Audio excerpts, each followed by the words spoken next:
királyi fensége, tisztelt Your Royal Highness, elnök úr, distinguished Director General, distinguished Mr. Chairman, tisztelt regionális igazgatóasszony, distinguished Regional Director, Your Excellencies, hölgyeim és uraim. Ambassador, ladies and gentlemen. Megtisztelőnek tartom, hogy az ENSZ egészségügyi It's világszervezete an honor that Budapestet választotta the WHO has opted for Budapest as the venue of the 67th session of the Regional Committee for Europe.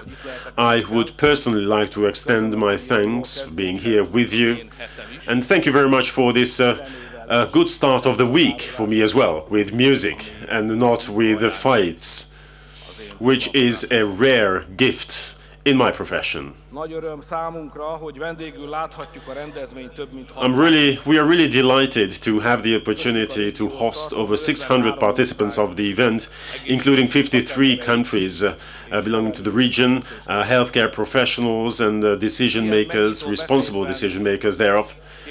In such an opening speech, there are two things that I have to touch upon.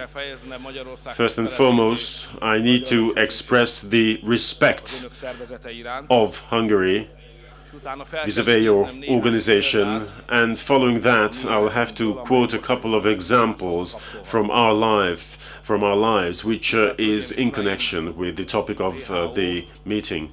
Distinguished ladies and gentlemen, WHO is a global organization.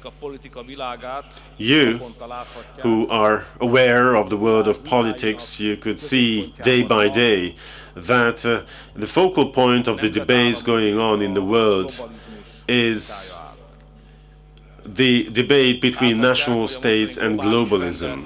You could see that, as opposed to the current, that there's strong criticism against the global trend, the current global trend. We could witness certain riots as well, and a lot of global organizations are undergoing difficult days. Meanwhile,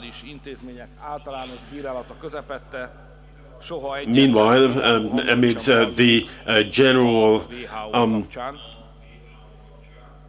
criticism against global organizations, we never hear any criticism vis-à-vis WHO. Everyone understands that this is an organization, whatever we think in terms of sovereign states and international organizations, this organization has always been needed and is always going to be needed. We Hungarians as well are in the focal point of such a debate or a discussion. We do feel that we have to defend our freedom against imperial intents and efforts. However, this position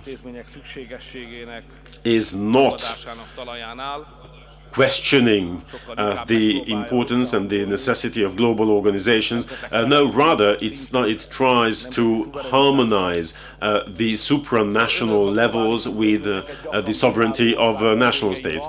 So you are the guests of a country which quite often voices criticism against global institutions, but this never affects WHO. To the contrary, it is our highest appreciation, the highest appreciation that we have towards WHO, and this is the country of this highest appreciation. Distinguished ladies and gentlemen, our Central Eastern European region understands that we have responsibility for ourselves and for our friends, which means that we are responsible, in addition to our families, we are responsible for our communities, our wider communities, our settlements, our nation, our country, and of course the health status of people living in our region.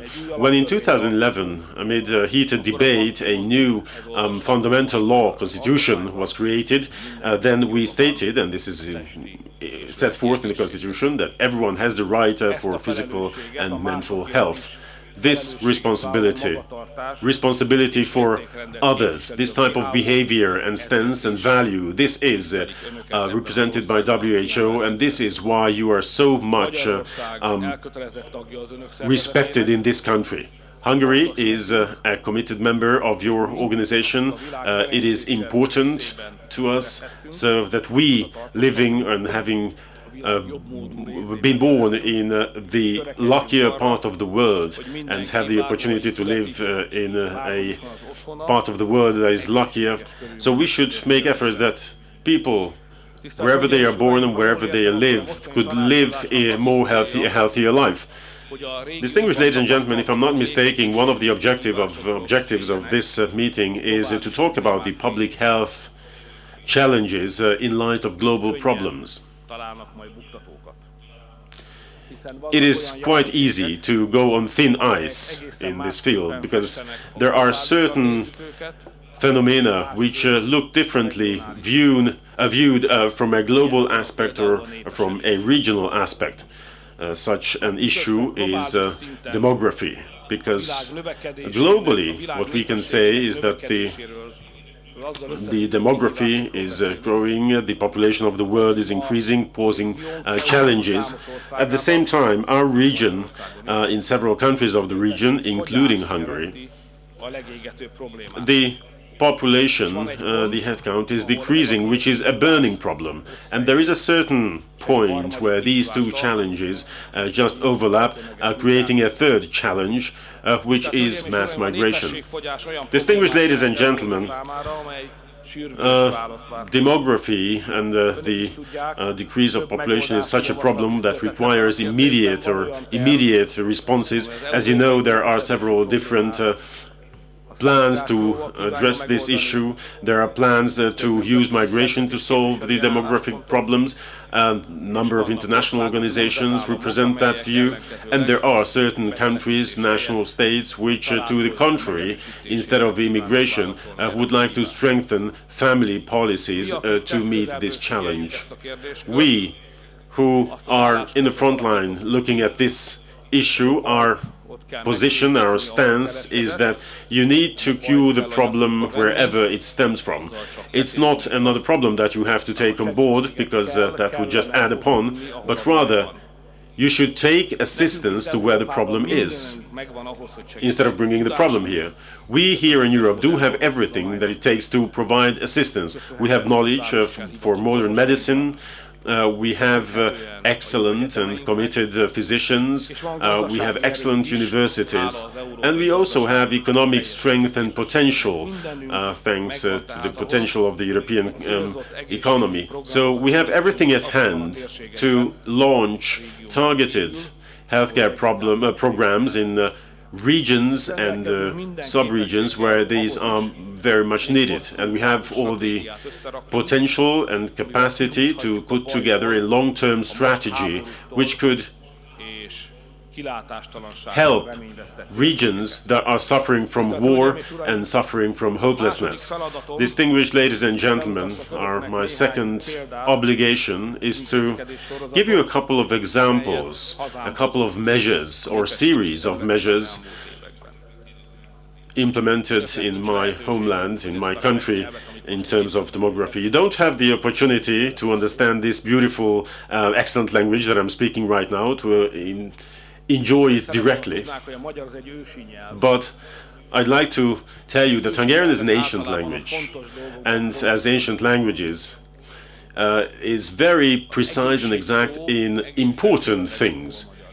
Health as a word, egészség, is a very special word in Hungarian. It's difficult to translate it because the word health, egészség, comes from egész, that is whole or entire, the word entire and whole, and there is an ancient belief that you are healthy if you are entire, if you are a whole, if you're conducting a complete entire life. So entire life and health go together in Hungarian language. Therefore, it is very important that to talk about our outlook, the future, and not talk about life expectancy only, but also about healthy life years. And in this respect, Hungary is not yet performing well. Distinguished ladies and gentlemen, in Hungary, there are 3 action plans going on, which could trigger or which could deserve your interest. These action plans were launched a number of years ago, and these triggered international interest, heated interest. These were new approaches and try to create a new balance between or among the actors involved. The first action plan of that kind was the action plan to defend jobs and workplaces and aimed at eliminating unemployment, starting from the fact that if you don't have a work, you don't have self-dignity, you don't have self-esteem, you don't have a vision, and you don't have there are no children born. Now, 12% of unemployment was brought down to 4% in a couple of years, and therefore we are very close to full employment in Hungary. The second action plan that is in progress is a demographic action plan. This action plan would like to slow down the decrease of population, then to stop the decrease, and then to start increase the numbers. A couple of years ago, prior to this action plan, the productivity rate in Hungary was 1.25%, which in 6 years we managed to bring up to 1.49%. And this demographic action plan has the objective to go up to 2.1% in overall fertility, overall productivity rate, so that our community would be able to reproduce itself, at least reproduce itself on its own. So this is the focal point of Hungarian economic policy. The focal point of economic policy is demographic policy. The third action plan in progress in Hungary is the public health action plan, which entails 3 different action plans and of course also results in 3 different battles or wars. The public health action plan, the first place in the agenda was the counter tobacco and smoking program, because prior to that we used to be number 1 in terms of lung cancer, and professionals said and experts said that to the extent of 90% this is caused by smoking. From 2012, smoking is forbidden in this country in closed, confined spaces and a number of open spaces, and there was heated political debate. We had to restructure the whole Hungarian tobacco trade. Results are visible. 2014 figures from 2014 are known. More exactly, figures published in 2014, which claim that between 2012 and 2013, the smoking rate went down from 28% to 19%, those who smoke regularly. Our second battle within this action plan, public health action plan, was a battle against unhealthy food. We therefore levied taxes to unhealthy food with high sugar and salt content or other harmful substances. This is called chips tax by the public discourse, and almost €500 million was the proceed of this program, which remained within the healthcare system, and we managed to curb our financier colleagues who always have appetite for proceeds. Therefore, these funds could remain in healthcare, and we could spend it on salary, wage increases for the sector. Therefore, as a result of that, 40% of the actors of the food industry changed their recipes. 30% eliminated harmful substances, and 70% decreased such substances. Now, at the same time, there was a 27% drop in the trade of such products subject to this tax. The third battle within the public health program was about public catering, which tries to provide more healthy food and alimentation for children. The results are still sort of ambiguous. We still have a lot to do in this respect. But speaking about children, we have made sports part of the everyday life of the youth. Hungary is a sports superpower in terms of Olympic gold medals and medals. However, we are quite far from the forerunners in terms of healthy lifestyle. Therefore, physical education, daily physical education at the primary schools is now compulsory, and the 1.2 million children participate in daily PE programs, physical education programs. There's another task facing us within the public health action plan. There's a lot to do in this respect, and this is to decrease death caused by tumor or cancer diseases, which is of high importance in Hungary. We have reliable figures since the turn of the millennium, and we see that annually there are like 33,000 deaths attributed to malignant tumors, which is 1/4 of all deaths. You know that the most painful cause of death are causes that could be prevented or could be prevented, and in case of tumor diseases, that is largely the case. In the recent years, we have created a targeted public health screening program to curb these diseases and to stop the increase. I'm keen and I'm looking forward to see the first feedbacks. Distinguished ladies and gentlemen, what I talked to you entailed 3 action plans: defending workplaces, action plan for demography, and action plan for public health. Thank you very much for WHO